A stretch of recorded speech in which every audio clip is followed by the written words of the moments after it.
What's going on, guys? It's Jay and welcome back to the video. Today was gonna be a completely different kind of video that I had planned. I was planning on making this video, but this isn't what I was gonna do today. My girlfriend surprised me with a carbon fiber and Alcantara steering wheel the other day. Gorgeous wheel, but it doesn't fit. It's for the SE trim and not the turbo models and the flat bottom sport wheel. So unfortunately it didn't fit, but we got in contact with the guy and he's making me a brand new one. And he said he's never made one. He makes over 1,000 wheels per year and he's never made one for a turbo Sonata for my generation. So I'll be the first one to have one. Go ahead and let that know right now. I will be the first one to have a steering wheel, carbon fiber, leather wrap from SoCal Garage, and can't wait. So excited, so hyped to get that. But today in this video, I'm just gonna tell you guys 7 things to never do in a turbo car. The most important one is your oil. And the owner's manual and on the top of your car, it's gonna tell you to run a certain kind of oil. But there's a catch to it. The owner's manual is gonna tell you what oil to use to get the best gas mileage, because everyone's about EPA, everyone's about gas. My car right here recommends 5W30, but it says you can use 5W40. But they just recommend you run 530 so you get the better EPA, better fuel economy, and all that. But the catch to that is that oil with that turbo, when the oil's running with that turbo getting burned up, it's going to get so hot it's going to break down. So now you're going to be running pretty much 520 oil. Now your rings don't have protection, and a lot of things that need lubrication don't have the lubrication necessary with that thinner oil. So that's why Hyundai's been having issues with blowing up engines, and it's a ring issue. These engines have a ring issue. The rings will go out easily and they go out often, and the number one reason for that is improper oil. So I run Mobil 1 0W40. It's a thicker oil and it prevents that breakdown. It doesn't prevent it, but when it does break down, I'm still getting protection that I need. Or you can run 5W40, it doesn't really matter. If you live in places that are extremely cold, run 0W40. I just run it because I love Mobil 1. Number 2, it's also going to be with the manual. The manual recommends you can run 87 octane of these vehicles. That's only to get cheaper gas prices, and I wouldn't say better fuel economy. Your economy is going to be the same, but you're not going to spend as much on gas. But there's a catch to that as well. These engines with that turbocharger are very high compression. All that compression, all that air is smacking in there, and if you have a fuel that's not going to ignite, then you're going to get knocking, you're going to get issues, and that's also going to lead to problems and engine failure. So always, if possible, as much as possible, make sure you're running premium fuel only. 93, 91, the highest octane available to you. Use it as much as possible. Like, oh, I just put 87. Okay, you can do what you gotta do. And they're gonna say, well, I don't run 893 because I don't notice a power difference. No, there is no power difference. The power is the exact same, but it's protecting your vehicle. It's protecting your engine.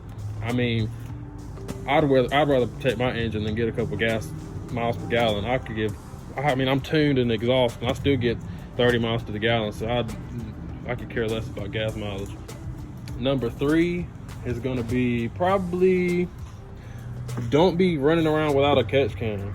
If you have a turbo car, make sure you have a catch can. This is very crucial, especially in these GDI engines, because all that blow-by is just going to get on the back of your valves and you're going to get issues again. Improper fueling, improper air mixtures, because all that gook on the back of those valves and they're not going to open properly. Another thing would be let your car warm up. A turbo car, you have to drive it differently. You have to take care of it. You have to maintenance it a little bit more. So when you get in your car, let it warm up for 5 minutes. Just crank it up, let the oil get flowing really good.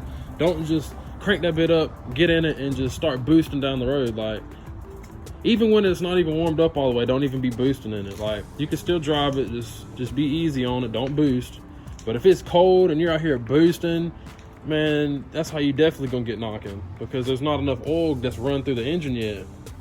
And then you're just gonna be shoving all that extra boost in there and you're gonna knock something loose.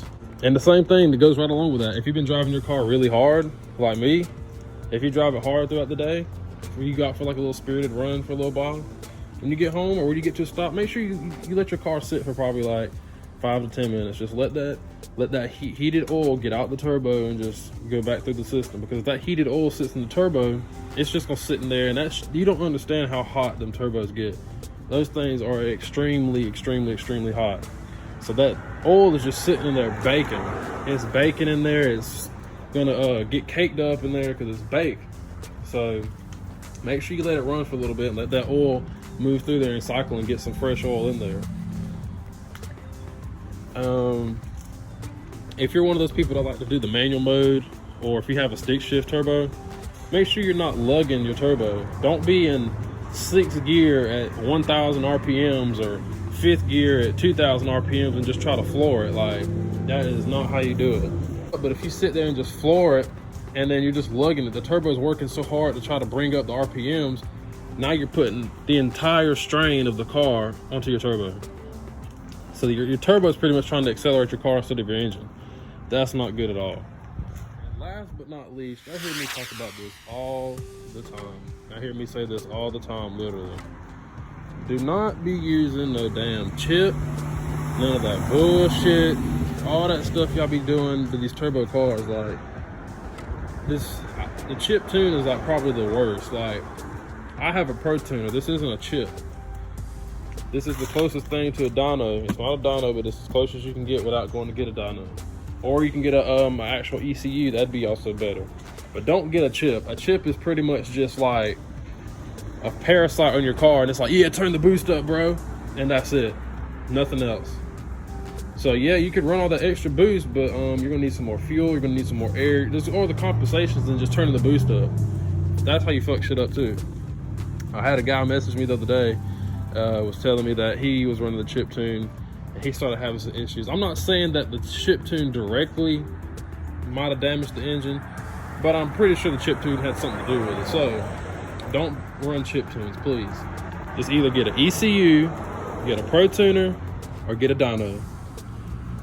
And some stuff you can do, like blow off valves, and I'm on the verge of saying intakes. They say you don't need a tune, but ever since I've done that intake, I've been running really rich. Not sure why.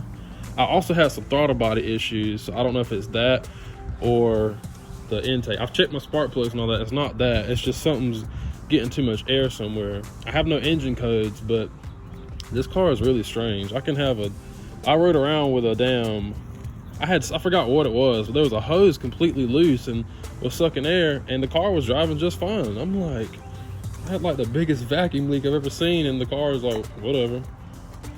So, I don't know. But it's early. It's kind of cold out here. I ain't ate breakfast yet. I'm starving. So, if you learned anything in this video, please like.